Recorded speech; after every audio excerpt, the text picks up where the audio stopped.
All right, so it's Eric again with H&S Auto Shop. One of the things we're going to talk about and go through now is the versatility of the SPR-Pro. The dies that are included can set solid dies, so not only can we set self-piercing rivets, we can set solid rivets, we can set flow form rivets, and we can also hole punch. So we're going to go through the hole punch application real quick here. It's a 6.5 millimeter hole punch that dies are included. One of the things we want to do to get this thing set up is we do want to take this extension off because the hole punch itself is long enough to meet the workpiece. So we'll go ahead and just extend this ram. Again, exposing that set screw. We'll remove the extension and we'll go ahead and put on our A30 die, which is our hole punch die.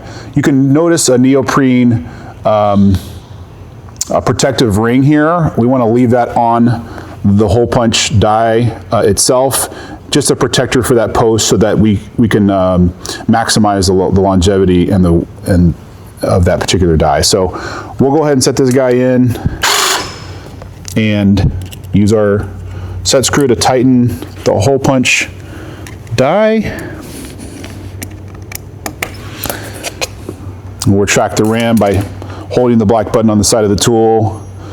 And now we're going to install our N14 die, which is our receiving hole punch die. Go ahead and tighten that up with the set screw. And now we're ready to go. So I've got two pieces of, again, that 2 millimeter aluminum panel, a 1 and a plus a 1. I'm going to go ahead and pull the trigger. You can see here, get it set up. I dialed back the pressure on this. Again, adjustable pressure from 4 ton to 9 ton. I turned the knob counterclockwise. I don't need a ton of force to punch a hole. So I backed it down. We're gonna go ahead and send it. We heard that pop and we're ready to go.